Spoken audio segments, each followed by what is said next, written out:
recently Wale had Mm. some things to say that I thought were pretty interesting, and we're gonna play it for y'all and then have a little discussion.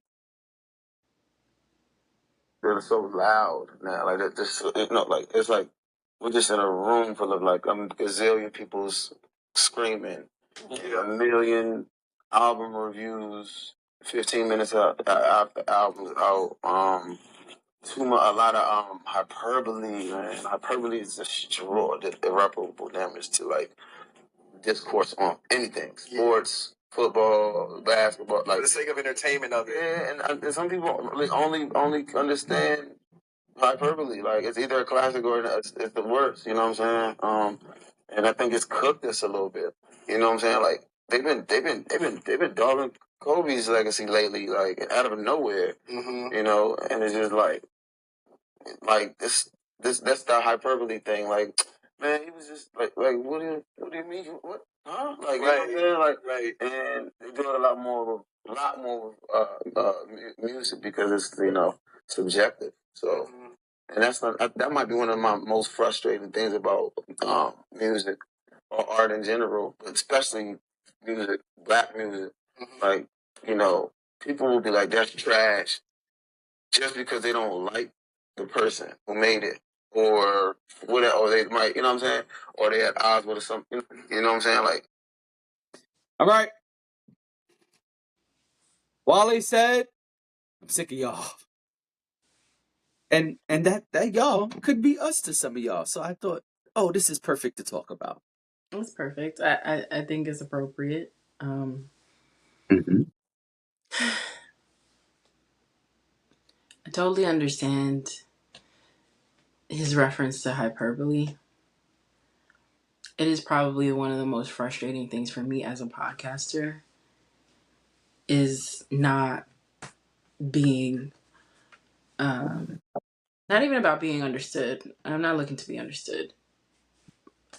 But but something that I think that we face, and I'm sure it's exactly what he's saying, where you say something and people either take your opinions as fact, or it's just that, or if we're critiquing something specifically and we say, one of us says, I really liked the Wale album, however, the beats he chose were weaker than the ones he normally has. And I feel like, maybe him and this producer didn't really like hit the mark when it came to the beats, or, but I loved everything that Wale did. I just felt like the sound was a little off for me, or it wasn't what I, was looking for,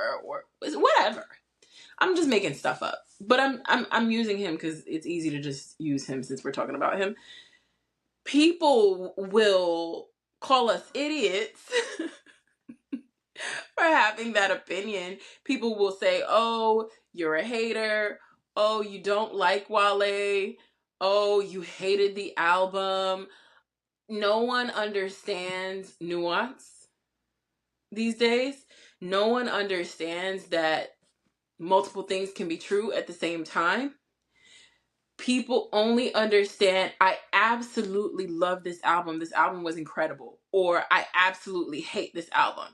Even if you say none of those things, the Right. way that people interpret something positive is all the way on one extreme. And the way people interpret something negative is always on the other extreme. And it is one of the most infuriating things, because again, not looking to be understood, but do want my opinion to be what it is, right?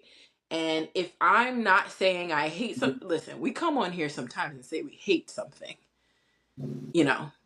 We've also come on here and said we loved something. Most of the time though, we try to invoke thought, because why would you come here to listen to us or watch us if we're not thoughtfully having these conversations? If we're Right. just like shooting off at the mouth and not really thinking about what we're saying or thinking about the art that we're critiquing, we it's so wild to me. As soon as he said it, I was like, man, I totally understand. And it's gotta be infuriating if you're making music and now you it has to be one thing or the other. Right. If you don't like an artist, you don't have anything nice to say about them. Or if you love an artist, which I think is the thing that happens, uh the thing that I notice more is when people love an artist, it's like they can do no wrong. It's like Right. there's never any room for, hey, when Nicki put out this album, it wasn't as strong as her last one. No one will ever wants to hear that. They only Right. want to hear, if you love Nicki, you loved her album. That's it. I mean, and then it goes down. We could go down a whole rabbit hole about stan culture and how that just ruins us too. But I think that's, at least that's what I took from it. That's what he's trying to say. That you know you just over there trying to make your music and share it with the world, but there's no nuance. There's no provoked thought. There's just, oh, I really like this, or I really like this person, or I really hate this and I really hate this person. I see nothing else. Mm-hmm. And I understand how frustrating that is. And I'm sure for an artist it's 10 times as frustrating, because then you're not really getting a good read on what people want from you, or what people like versus don't like. You're kind of just getting these very polar opposite opinions that overshadow real thought. Right. Yeah, I think he said a couple of things that are interesting. Number one is people doing reviews 15 minutes after something came out. Um, Mention that. One of the things that what? I said I forgot to mention that part. Yeah. So people doing reaction videos and giving their initial thoughts, I think is cool. Mhm. Um, I I think it's a really cool thing to get a reaction from someone in real time, as the internet loves to say. Mhm. But I also think, as cool as that is, your reaction versus a true in-depth review are two different things, right? Agree. No matter what that thing is, it's like trying a piece of cake. That Mhm. first bite of cake, your initial reaction is not always going to be the same as when you finish the entire piece of cake, Yeah. for many reasons, Yeah. right? And so, especially when it comes to art, I always say you need time to sit with it. I agree. And I have spoken about it up here many times, where I try to listen to things 2 or 3 times before I review them. Yeah. So that way I can have enough time to say, okay, I've observed these Mhm. things, I've analyzed these things, I've sat with what I think, and I've given it another listen or another watch, right? Mhm. So, not saying that that's a perfect system, just saying that I take it further than the first one. I think you with art, you need to take time and look at things, or listen to things more than once if you're going to do a real review, right? Yeah. So that's the first thing I think is important. That, yeah, it's okay to give your reaction, but if you're gonna call something a review and really try to Right. break it down, then you should know the material well enough Right. And I think there's to space do for that. both. Well, that's what I'm saying. I'm saying it's cool to do both of them, but I Yeah. think there's a difference in the two. Yeah, absolutely. There's definitely a difference. I think there's space for both. I think you can have the people who react immediately. I think that's necessary because sometimes the reaction is good, and that's great for an artist. But then I think you also need the people who really understand or really have an understanding and really took a deep dive and tried to figure out what they thought, or what they heard or what they saw. I don't regularly listen to the Joe Budden podcast. However, I think that my favorite thing over the years, for many years now, has been their album reviews. I think that's the thing they do best. I mean, it started off as a music podcast, so of course it's the thing they do best.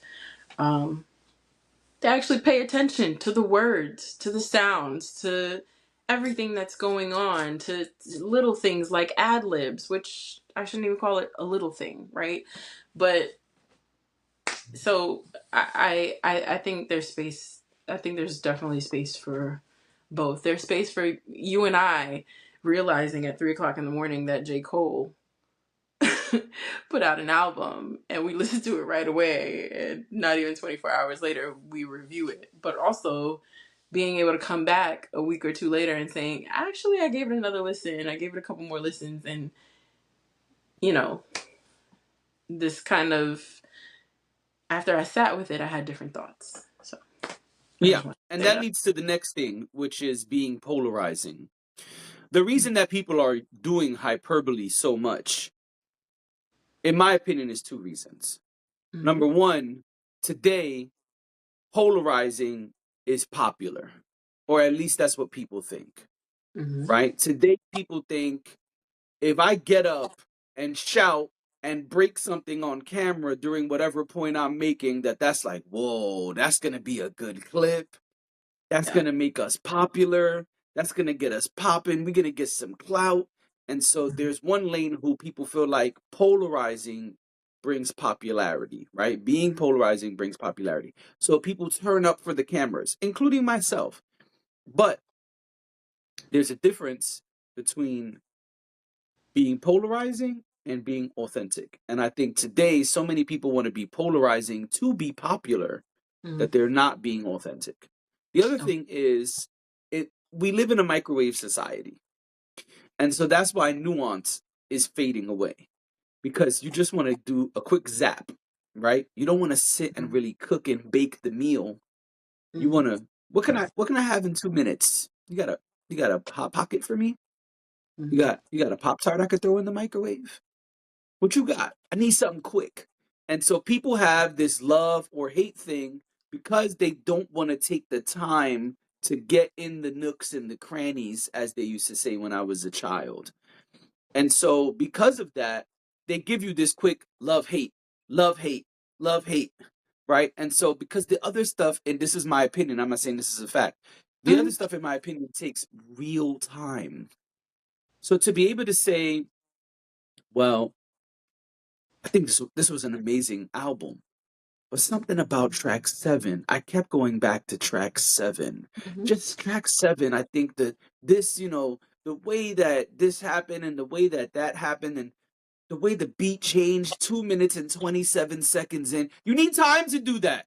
You need time. So to just be like, well, I heard it. Well, just I heard it is not going to give you that. This is my opinion. So I think it's easier to say I didn't give it real time.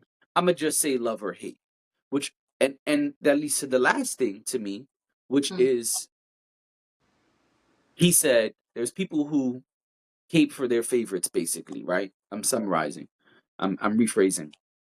Yeah, we have throughout time seen people just say whatever for their favorite person because people don't want to keep it real. And really, we spoke about this on Monday when we reviewed Fantastic Four, right? We spoke about how it's okay to like parts of things and not like other parts of things and say, I thought this was a 7 and a solid 7, but not necessarily the best shit since sliced bread, right? Right. And I think that you have to be real when you do these types of things. There are times when I come up here and say, hey, man, I absolutely do not like this artist at all. But they killed this shit. They did a phenomenal job. And the opposite. There have been times when I've come up here and been like, man, I love this artist, but this shit is whack. Yeah. I am very disappointed with this. And I think that if you're going to do reviews and reactions and speak about these things in the culture, then you need to be able to keep it real, whether you love the artist or hate the artist. And same thing with film. You could say, hey, Christopher Nolan is my favorite, but Tenet was not his best work. Mm-hmm. You, and if you're gonna do that, I think you need to be able to put apart your favorites and your feelings from what is really happening. Because every Jay-Z song is not gonna be the best song ever. Sorry, folks. I'm a huge Jay-Z fan, but there's plenty of things Jay-Z does that I'm like, okay, not his best effort right there. And you Yeah. should be able to part ways from your fandom and standom and your real thoughts. Because it's easy to get excited and say, oh my God, Marvel dropped a new movie. It was the best shit ever. Did you see it? Oh my God, it was fucking great. And really be Right. real and say, as much as I love Marvel, I wasn't excited about the mental health Avengers. Right. Yeah. No, I agree. I think we have to make space for that. And I think the most frustrating thing for people who exist in the microwave is that it's unnerving to them that people actually have context around the things they don't like or the things they do like.